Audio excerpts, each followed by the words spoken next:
kuri uyu wa gatandatu i Dar es Salaam muri Tanzania harateranira inama y'abakuru b'ibihugu na za guverinoma mu bihugu bigize umuryango wa Afrika y'Uburasirazuba EAC n'ibihugu byo muri Afrika y'Amajyepfo SADC. Barasuzumira hamwe uko ikibazo cy'umutekano muke mu burasirazuba bwa Kongo cyakemurwa bihereye mu mizi. Iyi nama ariko ntabwo yitabiriwe na Perezida wa Repubulika ya Demokarasi ya Kongo Felix Tshisekedi ndetse na Perezida w'u Burundi Evariste Ndayishimiye. Ni inama ikurikira yabaye kuri wa gatanu yo ku rwego rwa ba ministre bafite mu nshingano ububanyi n'amahanga bo mu bihugu bigize iyi miryango yombi.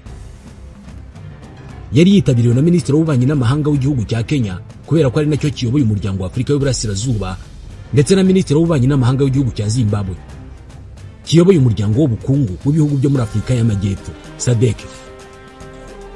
Hari kandi abaministre b'ububanyi n'amahanga b'ibihugu bya Angola, Tanzania, Somalia, Afrika y'Epfo n'u Rwanda.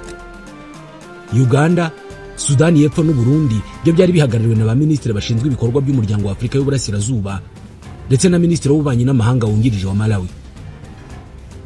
Gusa ariko Repubulika ya Demokarasi ya Kongo nk'igihugu kirebwa cyane muri ibi biganiro cyari gihagarariwe na ambasaderi wacyo muri Botswana na SADC. Iyi nama yo ku rwego rwa ba ministre yateguraga iy'abakuru b'ibihugu na za guverinoma iba kuri uyu wa gatandatu. Perezida wa Repubulika ya Demokarasi ya Kongo Felix Antoine Tshisekedi byari byemejwe ko yitabiriye inama ariko byarangiye atayitabiriye kubera ko Minisitiri w'Intebe Madame Judith Suminwa Tuluka ari umuhagarariye. Gusa na mbere hose President Felix Antoine Tshisekedi yari yagaragaje ko atazajya Dar es Salaam kuganira ku buryo yakumvikana n'umutwe wa M23. Undi utitabiriye inama ni Perezida w'u Burundi Evariste Ndayishimiye, nawe arahagararirwa na Minisitiri w'Intebe Gervais Ndirakobuca. Ibi birimo kuba mu gihe zimwe mu ngabo za SADC zari ziyemeje gufasha Kongo kurwanya M23 zatangiye gutaha. Gusa ariko nanone u Burundi bwohereje izindi ngabo muri Kivu y'Amajyepfo guhangana n'umutwe wa M23 bitekerezwa ko ushaka gufata umujyi wa Bukavu.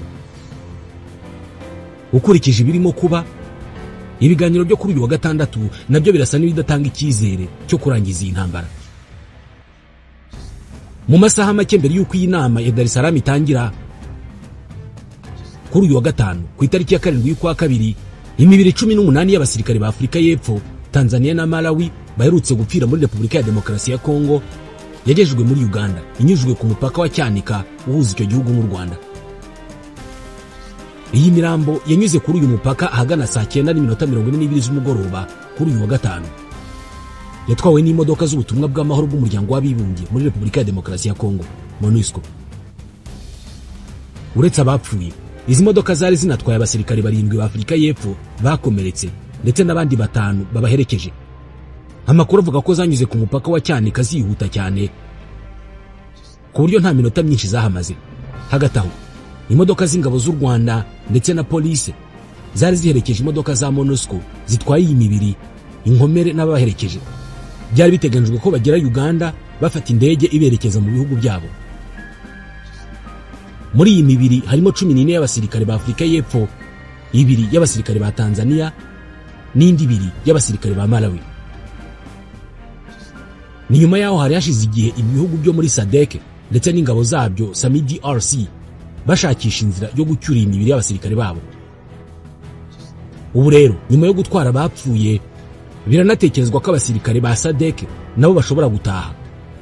Igihugu cya Malawi cyo cyamaze gufata icyemezo cyo kubacyura. Ibi birimo kuba mu gihe Dar es Salaam hagiye gutangira inama igiye guhuza abakuru b'ibihugu bihuriye mu muryango wa East African Community EAC na Southern African Development Community SADC. Barahura kugira ngo baganire ku bibazo by'umutekano muke mu burasirazuba bwa Kongo. Ku bijyanye n'iyi nama, Perezida wa Repubulika ya Demokarasi ya Kongo Felix Antoine Tshisekedi byari biteganijwe ko ari buyitabire, ariko byarangiye atayitabiriye. Ahubwo arahagararirwa na Minisitiri w'Intebe Judith Suminwa. Gusa na mbere Perezida Tshisekedi yari yagaragaje ko atazajyanwa i Dar es Salaam muri Tanzania no kwemera ibiganiro by'amahoro hagati y'ubutegetsi bwe n'umutwe witwaje intwara wa M23 n'ubwo umuryango mpuzamahanga wabisabye. Ubwo uyu mutwe wa M23 wafataga umujyi wa Goma ku itariki ya 27 y'ukwezi kwa mbere, umuryango wa Afrika y'Uburasirazuba n'umuryango wa Afrika y'Amajyepfo basohoye amatangazo atandukanye asaba ko habaho ibiganiro hagati y'impande zishyamiranye kugira ngo imirwano ihagarare. Ibiganiro na leta ya Kongo nibyo M23 yasabye kuva yasubukura imirwano mu kwezi kwa 11 mu 2021, ndetse yanabishimangiye nyuma yo gufata umujyi wa Goma, iteguza ko nihatabaho ibiganiro ngo izakomeza urugendo kugera Kinshasa. Umuvugizi wa Perezida Tshisekedi, Tina Salama, yari yemerera Radio Okapi ko uyu mukuru w'igihugu yitabiriye inama, kandi ngo yifuza ko iyi miryango yakwamagana ubushotoranyi bw'u Rwanda, ikanasaba u Rwanda gukura ingabo mu gihugu cyabo. Gusa birangiye ku munota wa nyuma atitabiriye iyi nama. Indi nama y'abakuru b'ibihugu bigize umuryango wa Afurika y'Uburasirazuba yabaye nyuma gato y'uko umutwe wa M23 ufashe umujyi wa Goma, nayo Perezida wa Repubulika ya Demokarasi ya Kongo ntiyayitabiriye, nubwo yari yabaye hifashishijwe ikoranabuhanga. Imvugo ubushotoranyi bw'u Rwanda yakunze gukoreshwa cyane n'abayobozi muri Repubulika ya Demokarasi ya Kongo, bagaragaza ko u Rwanda rufashe umutwe wa M23, ariko rwabihakanye kenshi, rusobanura ko ibingibi ari ibirego bidafite ishingiro, ahubwo rugaragaza ko leta ya Kongo ikorana n'umutwe wa FDLR. Umuvugizi wa Perezida Tshisekedi yavuze kandi ko Perezida Tshisekedi yifuza ko umuryango wa Afurika y'Uburasirazuba na SADC basaba M23 gusubiza leta ya Kongo umujyi wa Goma, hakanafungurwa ikibuga cy'indege mpuzamahanga cya Goma kugira ngo cyifashishwe mu gutwara inkomere no mu bindi bikorwa by'ubutabazi. Ntabwo uyu muvugizi wa Perezida Tshisekedi yagaragaje niba hari icyo leta ya Kongo yiteguye kubahiriza mu byo yasabwe n'umuryango mpuzamahanga cyangwa se igisabwa na M23 kugira ngo amahoro aboneke mu burasirazuba bwa Kongo. Ku rundi ruhande, mu Busuwisi, akanama k'umuryango w'abibumbye gashinzwe uburenganzira bwa muntu kateranye kuri uyu wa gatanu kiga ku kibazo cy'umutekano mu burasirazuba bwa Repubulika ya Demokarasi ya Kongo. Ambasaderi w'u Rwanda mu Busuwisi, James Ngango, yagaragarije aka kanama k'umuryango w'abibumbye gashinzwe uburenganzira bw'abantu mu mugambi ubutegetsi bwa Repubulika ya Demokarasi ya Kongo bwari bufite wo kugaba ibitero bikomeye ku Rwanda. Leta ya Kongo nayo yongeye gushinja u Rwanda gushyigikira M23, ndetse ngo u Rwanda rwanohereje ingabo muri Kongo. Ambasaderi Ngango ibingibi yongeye kubinyomoza, nk'uko yari yanabikoze ku itariki ya 6 y'uku kwezi kwa kabiri. Icyo gihe yaragize ati, twamaganye dukomeje uko leta ya Kongo ikomeje kugaragaza ko u Rwanda ruteza umutekano muke mu burasirazuba bwa Kongo. Ati, bibizwi nk'amayeri leta ya Kinshasa ikoresha kugira ngo iyo n'abafatanyabikorwa bayo bataryozwa ubugizi bwa nabi bakorera abaturage bayo. Abarwanyi ba M23 bafashe umujyi wa Goma mu rukerera rw'itariki ya 27 y'ukwa mbere muri uyu mwaka. Hari nyuma y'iminsi 4 bafashe undi mujyi wa Sake uri muri teritwari ya Masisi. Ubu baragenzura ibikorwa remezo byose biri i Goma, birimo ikibuga cy'indege, ndetse banashyizeho ubuyobozi bushya bw'intara ya Kivu y'Amajyaruguru. Ambasaderi Ngango yavuze ko ubwo abarwanyi ba M23 binjiraga i Goma, ihuriro ry'ingabo za leta ya Repubulika ya Demokarasi ya Kongo ryari rifite umugambi wo kugaba ibitero bigari ku Rwanda ryifashishije intwaro zitandukanye byari ryarunze muri uyu mujyi no mu nkengero zawo. Ati, ikigaragara ahubwo ni ibibazo iki kibazo gishobora gutera u Rwanda. Nyuma y'ifatwa rya Goma habonetse ibimenyetso bishya ngo bigaragaza umugambi w'ibitero bigari ku Rwanda. Ihuriro rishyigikiwe na leta ya Kongo ryari ryarunze intwaro nyinshi n'ibikoresho bindi bya gisirikare hafi y'umupaka w'u Rwanda, cyane cyane mu mujyi wa Goma.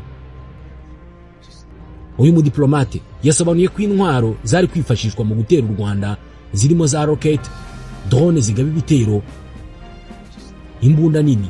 Ati, ntabwo izi ntwaro zari zigambiriye M23, ahubwo zarebaga mu Rwanda. Ambasaderi Ngango yibukije ko ubwo abarwanyi ba M23 bafataga umujyi wa Goma, ihuriro ry'ingabo za Repubulika ya Demokarasi ya Kongo byarashe mu Rwanda, ryica abantu 16, hakomereka abandi barenga 150. Inzu n'imitungo y'abaturage bigera kuri 280 birangirika.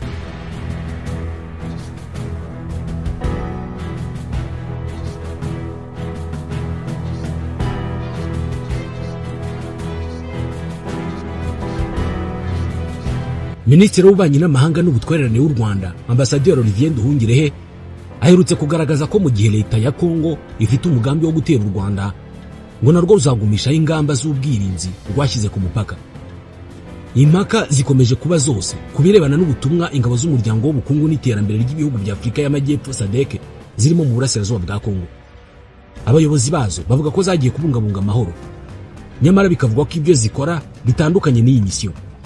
Ubuhamya bushya bw'abahoze mu mutwe wa FDLR n'abarwanyi ba Wazalendo bwahishuye uburyo ingabo za SADC ngo zifashe uyu mutwe zikaho ibikoresho kugira ngo urwanye M23 ndetse no mu mugambi mugari wa Perezida Tshisekedi wo kuzakuraho ubuyobozi bw'u Rwanda. Ni ubuhamya bwatanzwe n'abahoze muri FDLR CRAP bishyikirije u Rwanda nyuma yaho babonye ibintu bikomeje kuba bibi mu burasirazuba bwa Repubulika ya Demokarasi ya Kongo. CRAP ni ishami ridasanzwe mu gisirikare cya FDLR rizwi nka Commando de Recherche et d'Action en Profondeur. Rirwanaho rukomeye.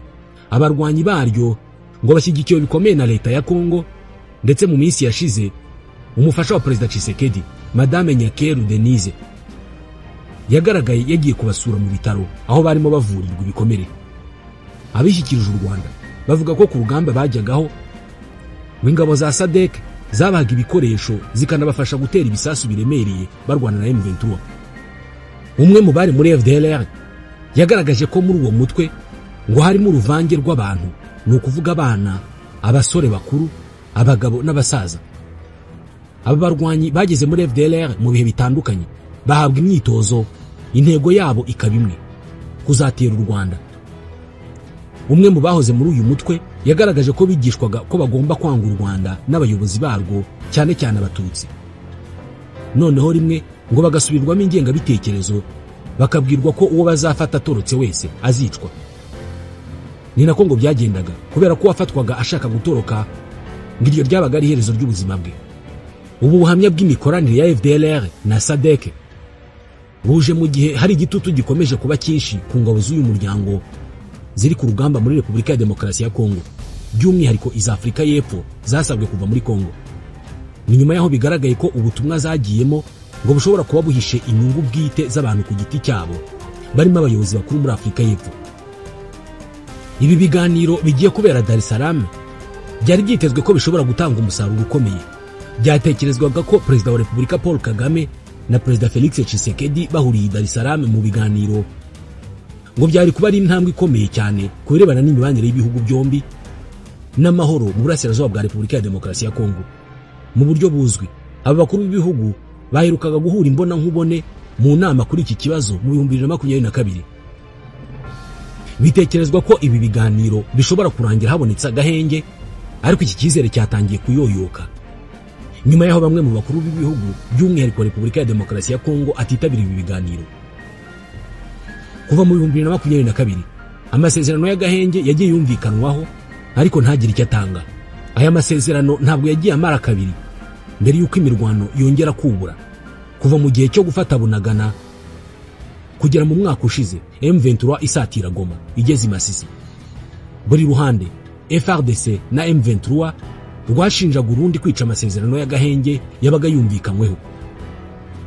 Kuri iyi nshuro i Dar es Salaam biratekerezwa ko bishoboka cyane ko iyi nama y'aba bayobozi nayo ishobora kugera ku masezerano y'agahenge. Gusa birashoboka ko imirwano ishobora no gukomeza nyuma yo kumvikana kuri ayo masezerano. Mu nama y'abakuru b'ibihugu bigize umuryango SADC iheruka kuba mu mpera z'icyumweru gishize, aba bakuru b'ibihugu bashinje ingabo z'u Rwanda gufasha M23 mu bitero byayo, kandi bashinja M23 kwica amasezerano y'agahenge yo mu kwezi kwa karindwi mu 2024 i Rwanda. SADC kandi yasabye abayobozi ba politike na diplomasi iki kibazo kireba gushaka umuti mu nzira y'ibiganiro harimo n'ibya Rwanda. Ku rundi ruhande, umuryango w'ibihugu bya Afurika y'Uburasirazuba ubwo heruka guterana naho mu cyumweru gishize nyuma y'ifatwa rya Goma, wasabye leta ya Kongo kuganira bitaziguye n'abarebwa n'iki kibazo harimo M23 n'indi mitwe yitwaje intwaro. Iyi nama y'i Dar es Salaam ntabwo yatumiwemo M23, kandi iraza kuba ariyo pfundo ry'ibiganiro. Kuba umuryango wa Afurika y'Uburasirazuba usaba Perezida Tshisekedi kuganira na M23 no kuba SADC isa n'ishyigikiye Tshisekedi wakomeje kuvuga ko atazaganira na M23 no kuba SADC ishinja u Rwanda gufasha M23 ni inzira zisa n'izinyuranye kandi zigamije kugera ku ntego imwe: ihagarikwa ry'intambara n'amahoro arambye muri Repubulika ya Demokarasi ya Kongo. Igisubizo kizaboneka kuri iyi ngingo itumvikanwaho n'iyi miryango yombi y'ibihugu nicyo gishobora guha icyerekezo gishya iyi ntambara.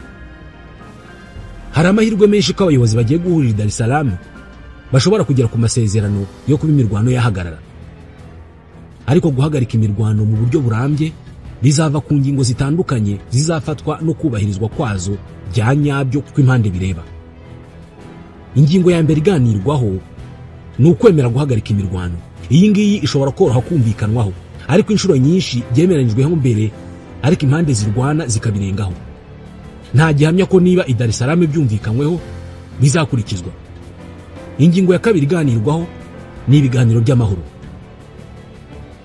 Umuti w'umuryango wa Afurika y'Uburasirazuba wo gusaba leta ya Kongo kuganira na M23 n'indi mitwe ushobora guhindura ibintu.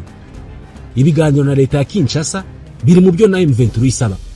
Hasigaye kumenya niba umuryango wa Afurika y'Uburasirazuba ushobora guhuza na SADC kubirebana n'uburyo ibiganiro bigomba kugenda.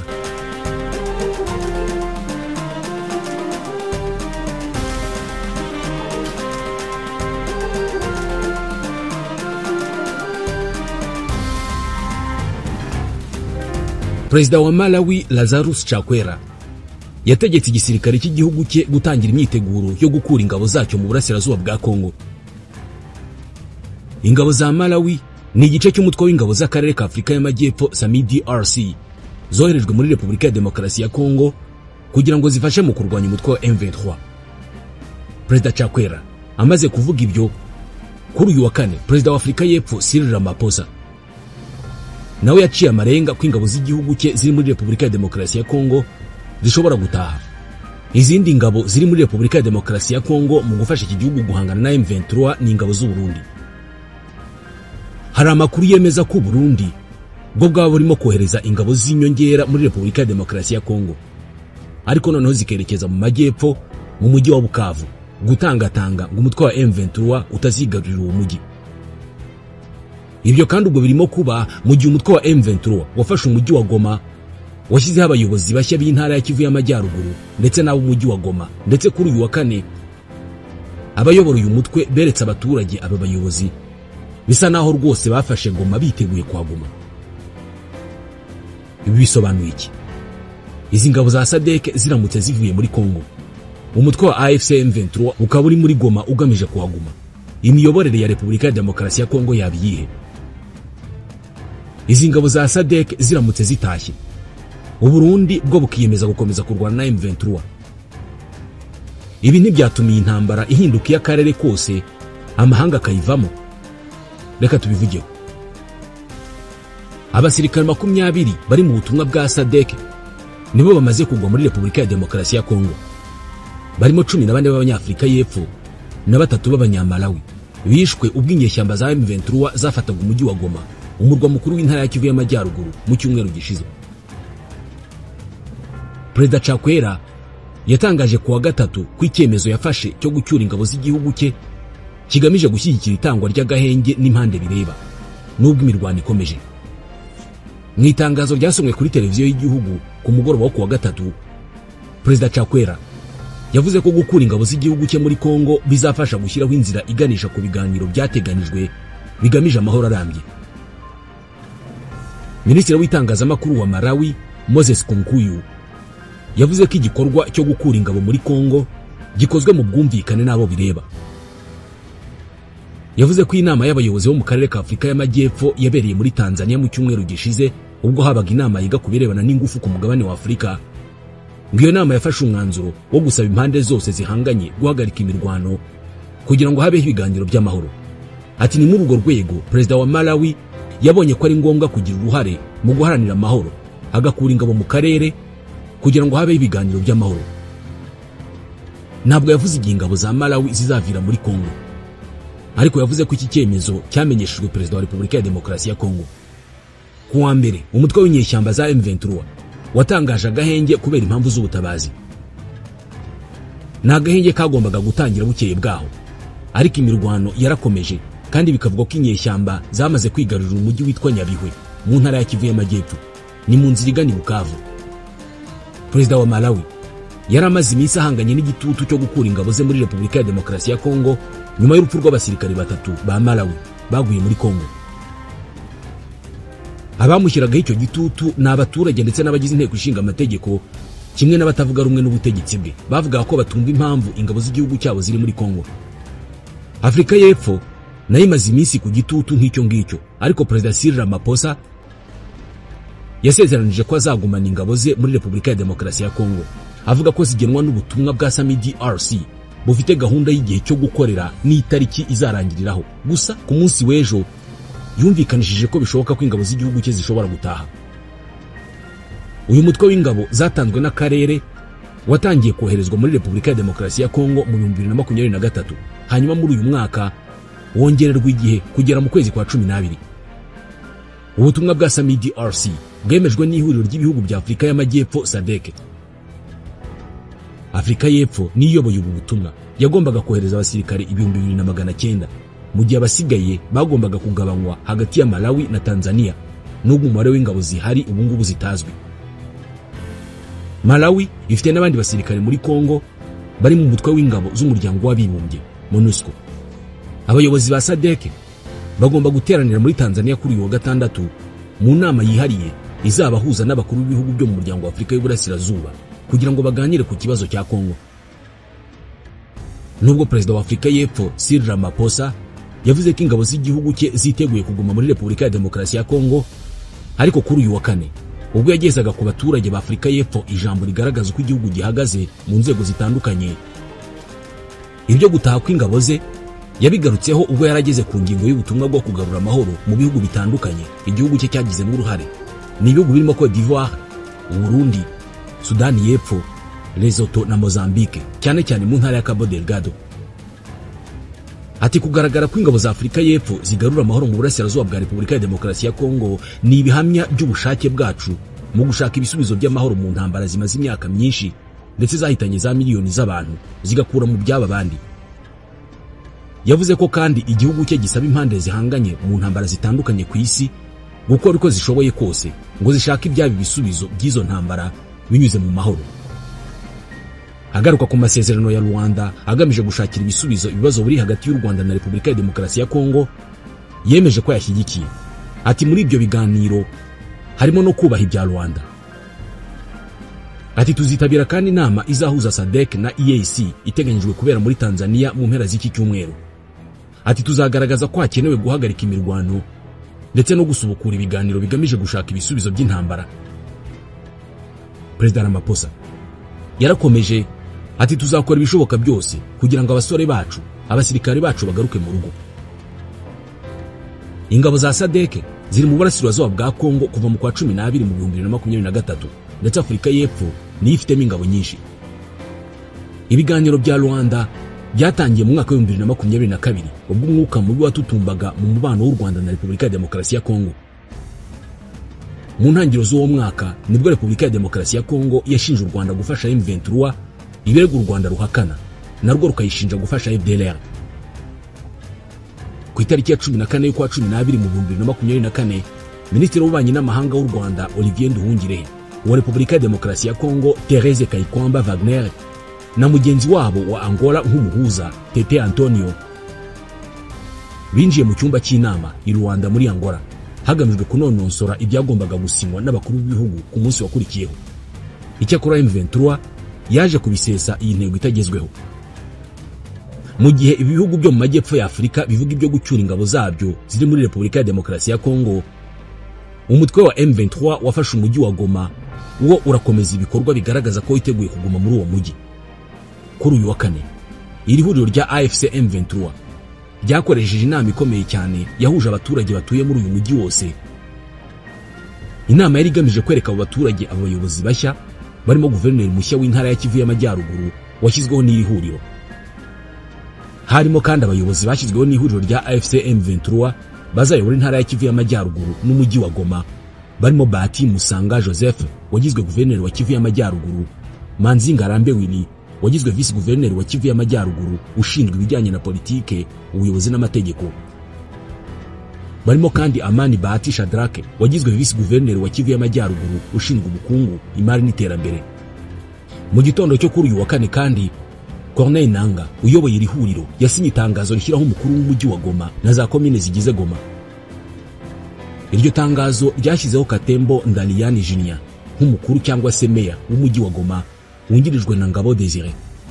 Mukadisi Mirere Helene yagizwe burugumesitiri wa komine Goma. Bikuru Crispin yagizwe burugumesitiri wa komine ya Karisimbi. Kuru Musubao agirwa burugumesitiri wa komine Kirumba. Ku rundi ruhande, leta ya Kongo irimo irakora byose bishoboka kugira ngo ibashe gukura umutwe wa M23 mu mujyi wa Goma.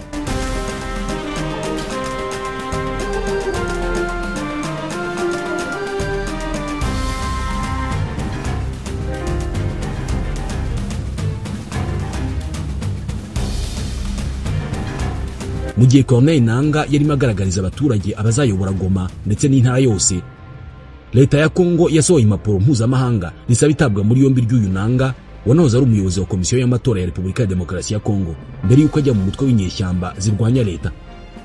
Hagati aho, amakuru atandukanye aremeza ko imirwano yakomeje kuwa kane hagati y'umutwe wa M23 n'ingabo za leta mu gace kegereye Katana, ni muri teritwari ya Kalehe mu ntara ya Kivu y'Amajyepfo. Katana iri ku ntera ya kilometero zigera ku 10 uvuye ku mujyi muto wa Kavumu, ufite ikibuga cy'indege gikomeye cyane muri Kivu y'Amajyepfo. Kugeza ubu nta makuru yizewe aremeza niba M23 yarafashe Katana. Amashusho amwe namwe yashyizwe ku mbuga nkoranyambaga n'abaturage bavuga ko abasirikare ba leta bahunze Katana bakerekeza ahitwa Kavumu. Hepfo ku ntera y'ibirometero bisaga 50 uvuye aho ngaho ni mu mujyi wa Bukavu. Aha haravugwa ubwoba mu baturage kubera imirwano isa n'irimo gusatira uyu mujyi. Amashuri makuru na kaminuza nibura 2 mu mujyi wa Bukavu basohoye amatangazo avuga ko bahagaritse amasomo kuva kuri uyu wa gatanu kubera uburyo ibintu byifashe. Itangazo rya Université Évangélique en Afrique y'i Bukavu rivuga ko icyemezo cyo kuba bahagaritse amasomo gitewe n'ubwoba ngubu buri mu baturage. Iyi kaminuza yasabye abanyeshuri bayo n'abakozi gukurikirana uko ibintu bimeze bari iwabo. Radio mpuzamahanga y'Abafaransa yavuze ko hashize iminsi 2 batayo ya 22 izwi nka TAFOC, bivuze Task Force y'ingabo z'u Burundi, irimo gukusanyirizwa igatumba hafi y'umupaka wa Repubulika ya Demokarasi ya Kongo mbere yo koherezwa i Bukavu. Iyi radio y'Abafaransa yavuze ko iyi ngiyi izahita ituma batayo z'ingabo z'u Burundi muri Repubulika ya Demokarasi ya Kongo ziba 16, ikagereranya ko abangaba ari abasirikare bari hagati y'8,000 n'12,000. Iyi radio ivuga ko batayo 5 muri izo zisanzwe ziri mu misozi ya Fizi na Uvira aho zoherejwe kurwanya inyeshyamba za Red Tabara. Yongeraho igice kinini cy'ingabo z'u Burundi ubu cyashinzwe kurinda umujyi wa Bukavu ngo udafatwa na M23. Ingabo z'u Burundi ziri mu burasirazuba bwa Kongo ku masezerano y'ubufatanye mu bya gisirikare yumvikanyweho hagati y'ubutegetsi bw'ibihugu byombi. Kubirebana n'iyi ntambara, umunyamabanga mukuru wa Loni Antonio Guterres yari yavuze ko iki ngiki ari igihe cyo gucecekesha imbunda, kikaba igihe cyo kubaha ubusugire bwa Kongo. Guterres yavuze ko nta gisubizo cya gisirikare kiriho kuri iyi ntambara, avuga ko ari igihe cy'ubuhuza n'impande zose mu kubahiriza ibyo ziyemeje. Avuga ko ari igihe cy'amahoro. Mu kwezi kwa mbere muri uyu mwaka, umutwe wa M23 wakajije imirwano kugera ufasha umujyi wa Goma. Kuva ubwo, Minisitiri w'Ububanyi n'Amahanga n'Ubutwererane wa Repubulika ya Demokarasi ya Kongo, Thérèse Kayikwamba Wagner, yakoze ingendo nyinshi mu bihugu no mu miryango mpuzamahanga asabira ibihano umutwe wa M23 ndetse n'u Rwanda rushinjwa kuwutera inkunga. Madame Kayikwamba kuri uyu wa kane yari i Buruseli. Byemezwa ko mu byamugenzaga harimo no gushaka ubufasha bw'Ububiligi mu gukura M23 i Goma. Mu gihe izindi nzira zageragejwe zitatanze umusaruro, Minisitiri w'Intebe wungirije akaba na Minisitiri w'Ububanyi n'Amahanga w'Ububiligi unashinzwe uburayi n'ubufatanye mu iterambere, Maxime Prévost, abinyujije ku rubuga rwa X, yavuze ko ibiganiro yagiranye na Thérèse Kayikwamba byagarutse ku bigomba gukorwa ngo ubusugire bwa Repubulika ya Demokarasi ya Kongo bwubahwe. Madame Kayikwamba kandi yahuye na Depite mu nteko ishinga amategeko y'Ububiligi witwa Michel Domaeg. Yavuze ko Ububiligi bukwiye gukora ibishoboka byose Repubulika ya Demokarasi ya Kongo ikisubiza ikibuga cy'indege cya Goma. Ati Ububiligi bugomba gukora ibishoboka byose ikibuga cy'indege cya Goma kikabohorwa kubera ko ubungubu kiri mu biganza bya M23. Ububiligi bugomba gukora ibishoboka byose hagakurwaho ikoranabuhanga rituma indege zitabasha kugenda mu kirere cy'akarere. Aba bayobozi bombi b'Ububiligi ntabwo bigeze bagaragaza uko Repubulika ya Demokarasi ya Kongo izongera kwisubiza Goma n'uburyo bazayifashamo. Ububiligi nabwo ntabwo bwatangaje niba bwiteguye gufasha Repubulika ya Demokarasi ya Kongo mu kwirukana inyeshyamba za M23 muri Goma. Byakunze kuvuga ko ikibuga cy'indege cya Goma cyifashishwa cyane mu bucuruzi bw'amabuye y'agaciro bukorwa n'abanyaburayi na Amerika baba mu karere.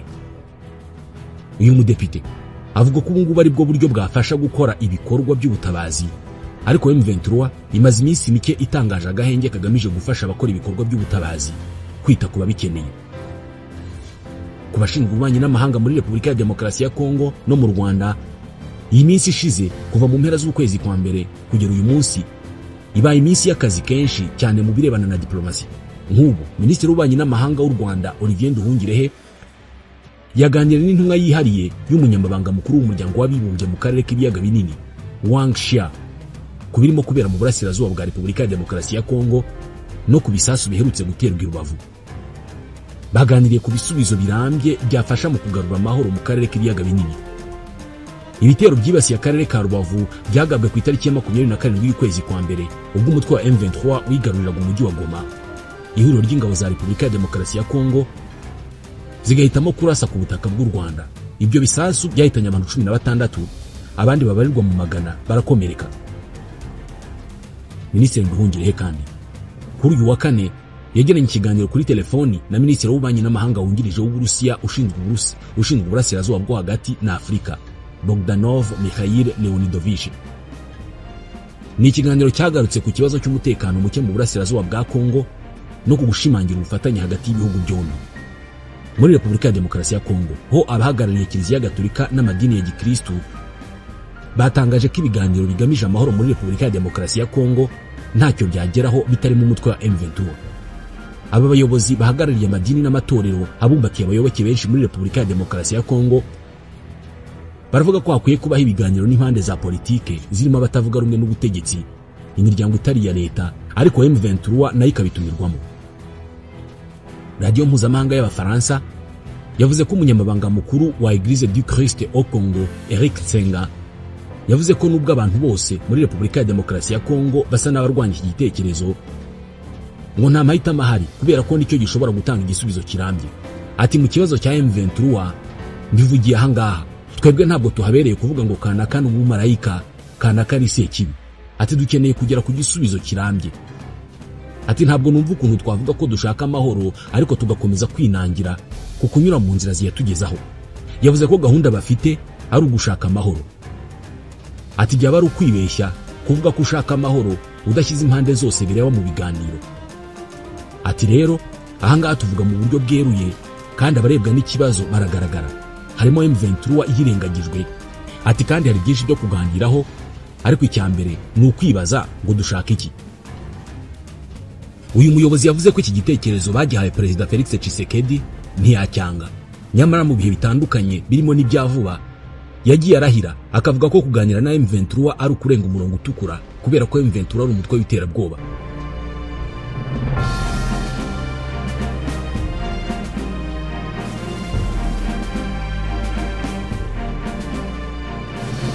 Ubwo Perezida Tshisekedi yakiraga abayobozi b'amadini n'amatorero muri Repubulika ya Demokarasi ya Kongo ku itariki ya 4 y'uku kwezi, Cardinal Fridolin Ambongo yasabye ko abatuye mu burasirazuba bw'igihugu bahabwa amahoro kubera ko nta gicumuro bafite.